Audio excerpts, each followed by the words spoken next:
42. Why the deepest souls are often the most misunderstood. Have you ever had the feeling that you are listening to a piece of music that no one else can hear? You are in a crowded room filled with laughter and conversation, and yet you feel a peculiar kind of silence. It's not the absence of noise, but the absence of resonance. You watch people move through the world, following a set of intricate and unspoken rules, participating in a grand and elaborate dance, and you feel out of step. You know the moves, you can even perform them when necessary, but the rhythm feels foreign. The purpose of the dance eludes you, and in those moments, a quiet, nagging question surfaces. What is wrong with you? Feel like a faulty instrument, a string that's just slightly out of tune with the rest of the orchestra, producing a note that is not quite dissonant, but not quite harmonious either. It's a profound and aching loneliness, a loneliness that has nothing to do with being alone. But what if I were to tell you that this feeling of being out of tune is not a flaw in your instrument, but a sign that you are beginning to hear the true music? What if that sense of dislocation, that feeling of playing a game you don't quite understand, is not evidence of your failure, but the very first symptom of your awakening? What if the problem is not that you are broken, but that you are finally beginning to see through the beautiful, elaborate, and ultimately illusory nature of the game everyone else is playing? You see, human society is a masterpiece of collective agreement. It is a grand play, staged on a cosmic scale. From the moment we are born, we are handed a costume and a script. We are taught our lines, our cues, our motivations. We are told what constitutes a successful performance, the accumulation of wealth, the attainment of status, the formation of a family, the adherence to a certain moral or political code. And for the most part, the actors are magnificent. They believe in their roles so completely that they forget they are on a stage at all. The applause they seek from the audience, the validation from their peers, becomes the very substance of their reality. They are playing the game of person, the game of success, the game of us versus, and they are playing it with absolute sincerity. Your pain, your confusion, your feeling of being an outsider does not stem from your inability to play this game well. On the contrary, it stems from the part of you that has woken up in the middle of the performance, looked around at the painted backdrops and the papier-mâché props, and whispered to itself, "This isn't. Your exhaustion is not the fatigue of a poor actor. It is the immense, soul-crushing weariness of having to pretend, day in and day out, that you believe in the play. You are tired of reciting lines that feel hollow. You are tired of chasing plot points that lead nowhere meaningful. You are tired of the polite fiction that underpins every social interaction, every business meeting, every holiday gathering. Your soul is a healthy organism reacting to an unhealthy environment. It is the canary in the coal mine, and the air it is breathing has become thin, filled with the odorless gas of collective make-believe. The world wants you to dance a very specific waltz. 1, 2, 3. 1, 2, 3. The steps are predictable. The partners are interchangeable. The music is pleasant and endlessly repetitive. But you hear a different rhythm. You hear the syncopated beat of the rain on the window pane, the ancient slow melody of a growing tree, the chaotic and beautiful jazz of a city at midnight. And so, when you try to move to that music, the other dancers look at you with confusion, perhaps even pity or contempt. They see you stumble, they see you miss the beat, and they conclude that you are a clumsy dancer. They cannot fathom that you are not, in fact, dancing with them at all. You are not a bad dancer. You have simply begun to move to the music behind the music. And this is where the great liberation begins. It begins the moment you stop diagnosing yourself and start diagnosing the game. The moment you reframe your perceived flaws not as liabilities, but as the unmistakable hallmarks of a consciousness that is expanding beyond the confines of the script. Consider for a moment that feeling of loneliness you get in a crowd. It feels like a defect, doesn't it? A failure of connection. But let us look closer. Let us hold it up to the light. Is it truly a failure to connect, or is it a refusal to participate in a shallow imitation of connection? The small talk, the pleasantries, the carefully curated updates about careers and vacations, this is not connection. This is the mutual grooming of social animals, a way of signaling, I am safe, you are safe. The tribe is. It is a perfectly valid and necessary function, but it is not the deep, soul-level communion you hunger for. Your loneliness is not a sign that you are unlovable or incapable of love. It is a sign that your soul has developed a kind of spiritual allergy to inauthenticity. It can no longer subsist on the empty calories of superficial interaction. It craves the nourishing, substantive meal of a genuine exchange, of a shared vulnerability, of a moment of seeing and being seen beyond the roles you are playing. It is the loneliness of a deep-sea creature brought to the surface. The pressure is wrong. The light is too harsh. The air is too thin. It longs for the quiet, immense, and meaningful pressure of the deep. So, when you feel that ache at a party, do not chide yourself for being antisocial. Recognize it for what it is, the homing signal of your soul, reminding you of the depths from which you came and to which you belong. And what of your tendency to overthink, to analyze everything to the point of paralysis? The world celebrates decisive action, quick thinking, simple answers. Your mind, however, seems to be a labyrinth of nuance, a tangled web of what-ifs, and on the other, you see not one path, but 7. You see not a simple choice, but a cascade of potential consequences rippling out into the future.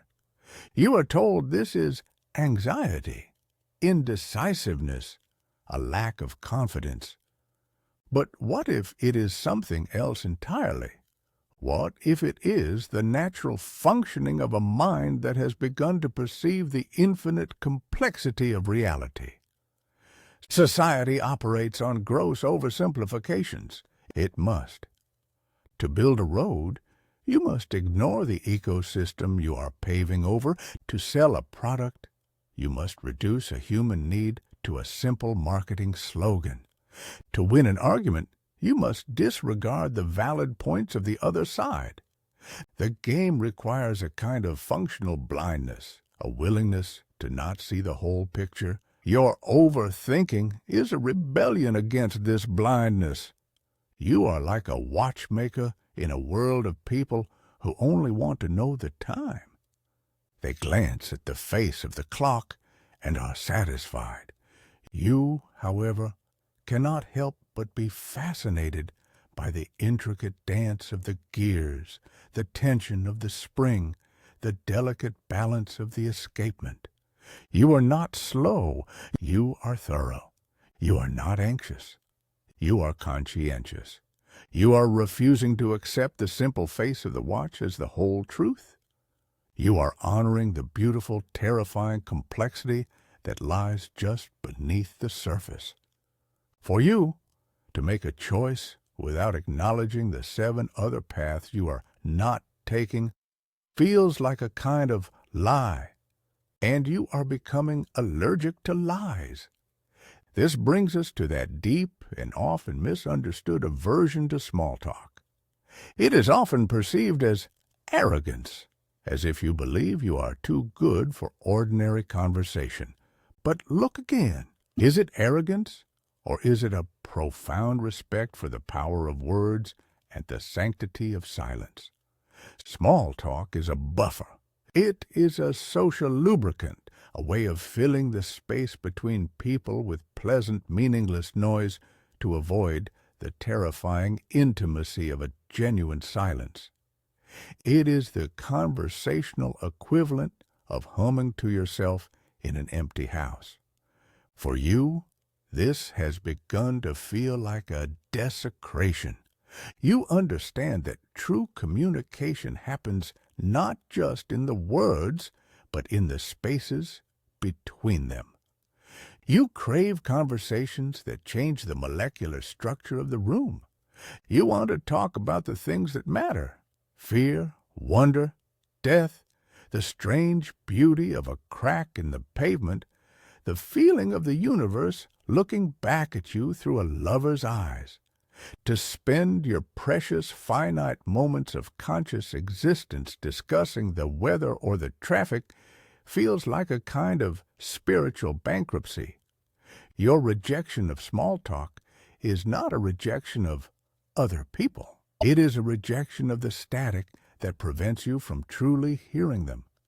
It is an invitation, often unspoken, to meet in that deeper, quieter, more truthful space.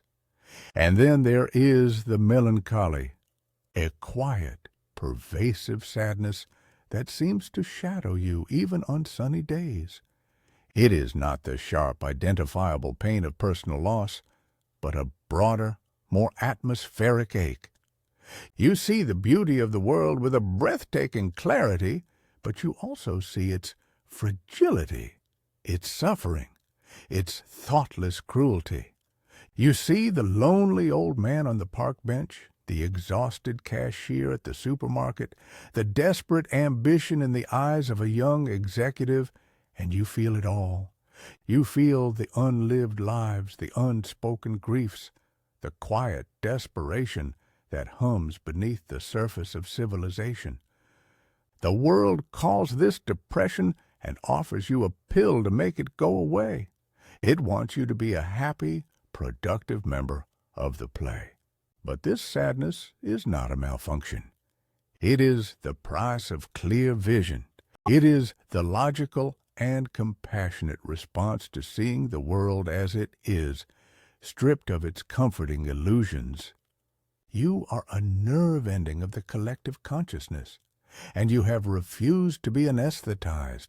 Your sadness is not a sign of your own brokenness, but a testament to your connection to all things. It is the deep, resonant grief of the bodhisattva, who hears the cries of the world and cannot turn away. It is a holy sadness, a sadness that cracks your heart open, not to break it, but to make it large enough to hold the whole of the human experience. Do not rush to cure it. Sit with it. It is your teacher. It is your connection to the truth. Finally, there is that profound resistance you feel toward settling on a single, fixed path. Society presents you with a menu of options. Become a doctor, a lawyer, an artist, a parent. Choose one, it says, and then dedicate the next 40 or 50 years to perfecting that role. And a part of you rebels. It feels like being asked to choose one color and paint with it for the rest of your life. This is not a fear of commitment. It is the intuitive wisdom of impermanence. You see that every identity, every career, every relationship is a temporary container, a transient form that the river of life is flowing through. To mistake the container for the river itself seems like a fundamental error.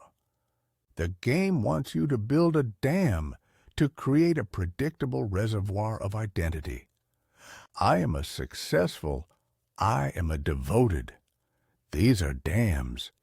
They provide a sense of security and purpose.